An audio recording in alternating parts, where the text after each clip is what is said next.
வணக்கம். நாம் அந்த காணொளியில் பார்க்குற வெட்டுக்கிளியை ஆங்கிலத்தில் லோக்கஸ்ட்டுன்னு சொல்கிறாங்க. பொதுவாக இந்த வகை வெட்டுக்கிளிகள் தனியாக தான் காணப்படுது. சில நேரங்களில் கூட்டமாக காணப்படும். இப்படி கூட்டமாக காணப்படுற வெட்டுக்கிளிகள் நரம்பு மண்டலம் தூண்டப்பட்டு ஆக்ரோஷமாக மாறிடும். இதன் விளைவாக கண்ணில் படுற எல்லா செடி கொடிகள் தாவரங்கள் எல்லாத்தையுமே அதை சாப்பிடும். இது விவசாயத்துக்கு பெரிய அளவில் பாதிப்பை ஏற்படுத்தும். மக்கள் பஞ்சத்தாலையும் பசியாலையும் வாட வேண்டிய நிலைமை ஏற்படும். 2003 முதல் 2005 வரைக்கும் வெஸ்டர்ன் ஆஃப்ரிக்காவில் இது ஏற்படுத்தின பாதிப்பு ரொம்ப அதிகம்.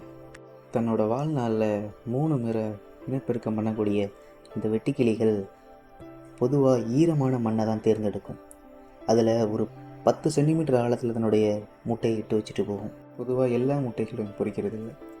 பாலைவனங்களில் சில நேரங்களில் தண்ணீர் தேங்குகிற அளவுக்கான சூழ்நிலை ஏற்படும் போது அதால் அதிக அளவிலான தன்னுடைய முட்டைகளை பொறிக்க வைக்க முடியும்.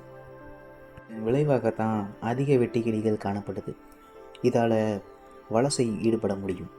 அதாவது ஒரு இடத்துல இருந்து இன்னொரு இடத்துக்கு உணவுக்காக தேடி செல்ல முடியும். ஒரு மணி நேரத்துக்கு 15 to 20 கிலோமீட்டர் இதால் பயணம் பண்ண முடியும். ஒரு நாளைக்கு சராசரியாக 150 கிலோமீட்டர்.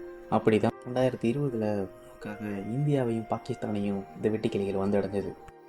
இந்தியாவில் குறிப்பாக ராஜஸ்தானில் 20 மாவட்டங்கள் பாதிப்புக்கு உள்ளானது. இந்திய அரசாங்கம் ட்ரோன்கள் மூலமாகவும் டிராக்டர்கள் மூலமாகவும் பூச்சிக்கொல்லி மருந்தடித்து இதை கட்டுப்படுத்தினாங்க. ஆனால் சீனா இதை கையாண்ட விதமே வேறு. பாகிஸ்தானுக்கு இதே போல் வெட்டுக்கிளிகள் படையெடுப்பு வரும்போது வாத்துகளை பாகிஸ்தானுக்கு அனுப்பி அந்த வெட்டுக்கிளிகளை குறைச்சாங்க. வாத்துகள் ஒரு நாளைக்கு 20 வெட்டுக்கிளிகளை சாப்பிடுது. அதனால் வெட்டுக்கிளிகள் படையெடுப்பு குறைஞ்சது. இந்த திட்டம் சீனாவுக்கு கை கொடுத்துச்சு. உலகத்தில் இருக்க எல்லா இடங்கள்லையுமே இந்த வகையான லோக்கஸ்ட் இருக்குது. அண்டார்டிக் பகுதிகளை தவிர்த்து நம்ம ஊர்களில் கூட சில லோக்கஸ்ட் காணப்படுது. இப்போ உதாரணத்துக்கு ப்ரௌன் ஸ்பாட்டட் லோக்கஸ்ட்னு ஒன்று இருக்குது. விவசாயத்துக்கு பாதிப்பு ஏற்படுத்துன்றதுனால நாம் இதை மொத்தமாக அழிக்கக்கூடாது. இது உணவுச் சங்கிலியில் ஒரு முக்கிய இடத்தை பிடிச்சிருக்கு. இதே மாதிரி உணவு சங்கிலியில் இருக்கக்கூடிய ஏதோ ஒரு உயிரினத்தை நம்ம அழித்தோம்னா அது பெரிய விளைவை நமக்கு ஏற்படுத்தும். அடுத்த காணொலியில் இதே மாதிரி உணவு சங்கிலிலேருந்து பிரிஞ்சு போன ஒரு உயிரினம் என்ன விதமான பாதிப்பெல்லாம் இயற்கைக்கு ஏற்படுத்துச்சு அப்படின்றத காண்போம். நன்றி.